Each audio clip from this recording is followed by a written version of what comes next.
Saudara harus mengerti, manusia itu punya dua unsur, yaitu roh dan daging. Yang saudara bisa lihat, tangan saya gerak-gerak, ini tubuh, daging.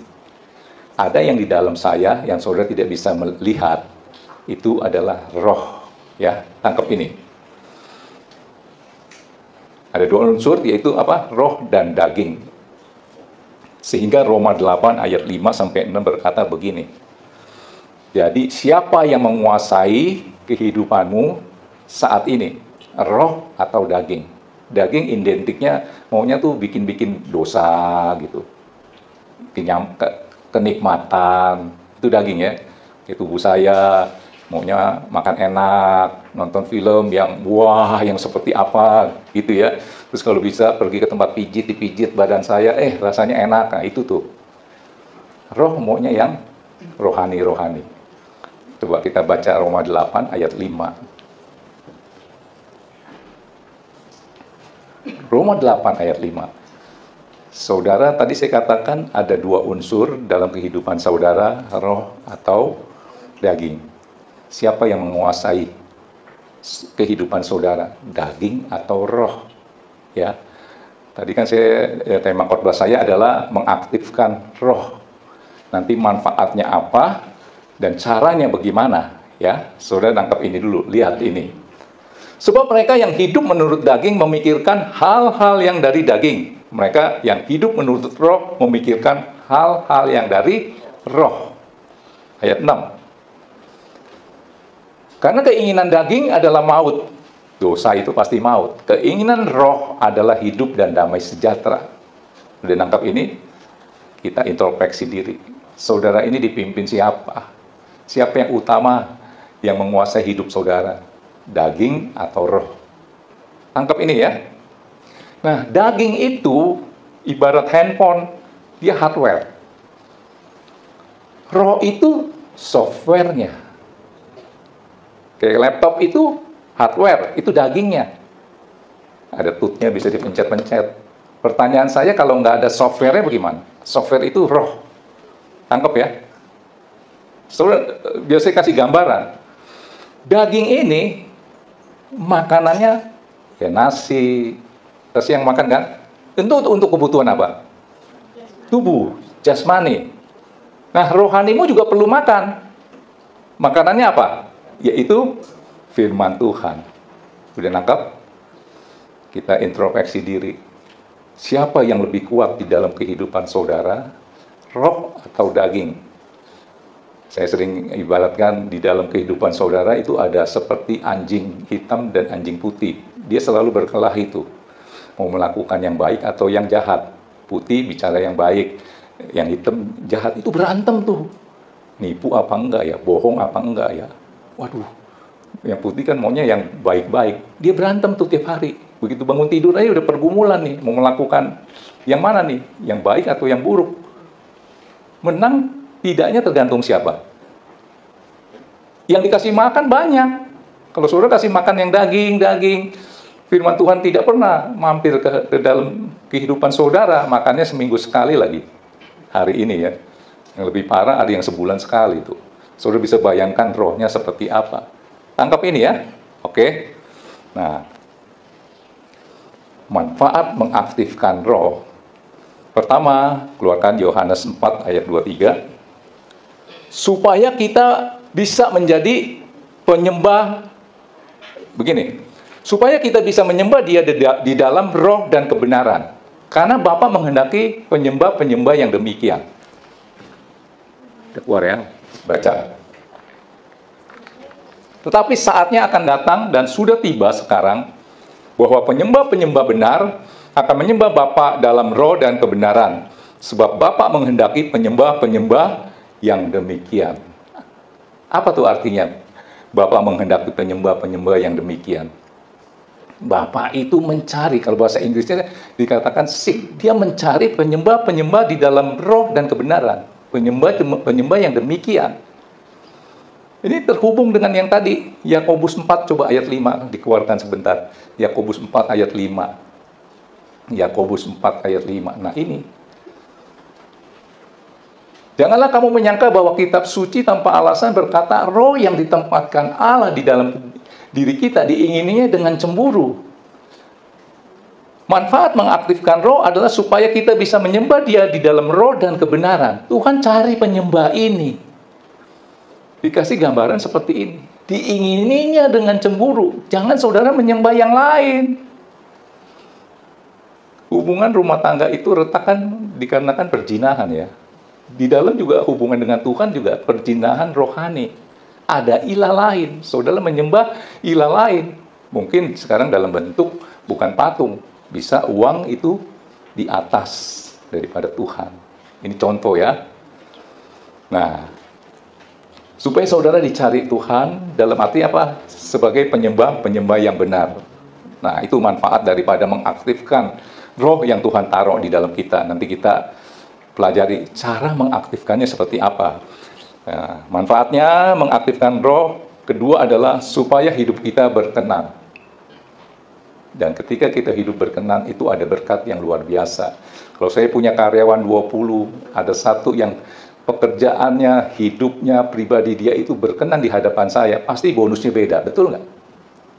Ya, manfaat mengaktifkan roh apa? Supaya hidup berkenan dan ada berkat yang luar biasa.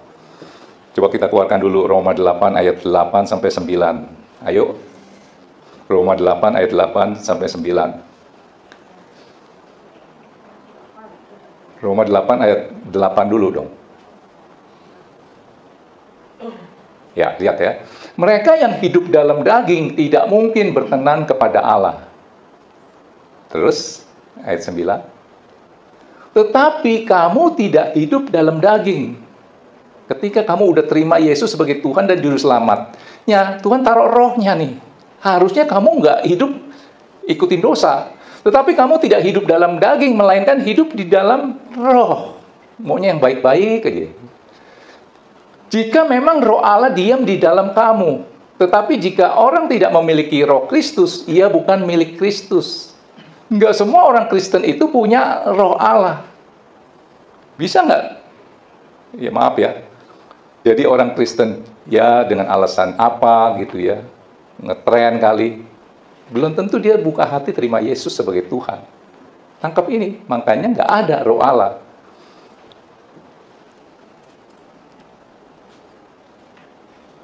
Jadi fungsi roh yang Tuhan taruh di dalam kita adalah supaya kita bisa hidup seturut kehendaknya. Itu. Saudara nggak mungkin bisa hidup menurut ketetapan agama. Saya nggak bilang agama Kristen ya. Itu pakai kekuatan sendiri. Karena kalau dia pakai kekuatan sendiri, pasti ujung-ujungnya adalah untuk kepentingan diri sendiri. Itu kan benih dosa. Coba keluarkan dulu sebentar. Yehezkiel 36 ayat 27. Jadi fungsi roh yang Tuhan taruh di dalam hati kita terus kita aktifkan supaya kita bisa hidup menurut kehendaknya. Rohku akan kuberikan diam di dalam batinmu, dan aku akan membuat kamu hidup menurut ketetapanku, dan tetap berpegang pada pelaturan-pelaturanku, dan melakukannya. Siapa yang membuat saudara bisa taat, bisa mengasihi, bisa penuh sukacita, bisa penuh dengan ucapan syukur? Roh yang Tuhan taruh, Dia yang memampukan. Tangkap ini? Makanya, agama mengubah sikap, kekristenan mengubah hati. Kenapa hati itu bisa berubah? Karena ada roh Allah. Tangkap ini ya. Nah, ketika kita hidup berkenan, tadi saya katakan, saya punya karyawan 20, ada satu yang hidupnya berkenan, kepribadiannya, cara hidupnya, pekerjaannya, pasti dia dapat bonusnya beda. Betul nggak? Nah, saudara kalau hidupnya berkenan, hasilnya apa? Doa kita dikabulkan. Coba keluarkan 1 Yohanes 3 ayat 22. 1 Yohanes 3 ayat 22. Permohonan doa saudara apa? Apa saja yang kita minta, kita akan memperolehnya daripadanya. Karena apa? Karena kita menuruti segala perintahnya dan berbuat apa yang berkenan kepadanya. Saudara bisa hidup seturut kehendak Tuhan ketika roh yang Tuhan taruh di dalam hatimu aktif menguasai hati pikiranmu. Kalau pakai kekuatan sendiri, nggak akan bisa.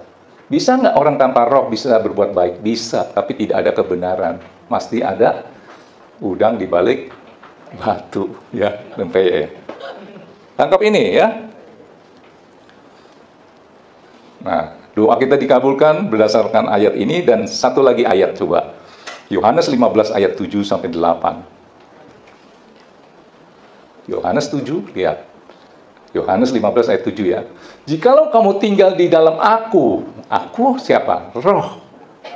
Jikalau kau tinggal di dalam rohku dan firmanku, yaitu rohku tinggal di dalam kamu, mintalah apa saja yang kamu kehendaki dan kamu akan menerimanya. Ayat 8. Dalam hal inilah Bapakku dipermuliakan, yaitu jika kamu berbuah banyak, dan dengan demikian kamu adalah murid-muridku. Dalam arti berbuah banyak, orang bisa melihat Kristus di dalam kehidupanmu tanpa saudara teriak-teriak. Wah, orang ini dikit-dikit, haleluya, haleluya. Wah, jangan-jangan, bukan jangan-jangan. Wah, pasti kamu orang Kristen ya? Bukan begitu.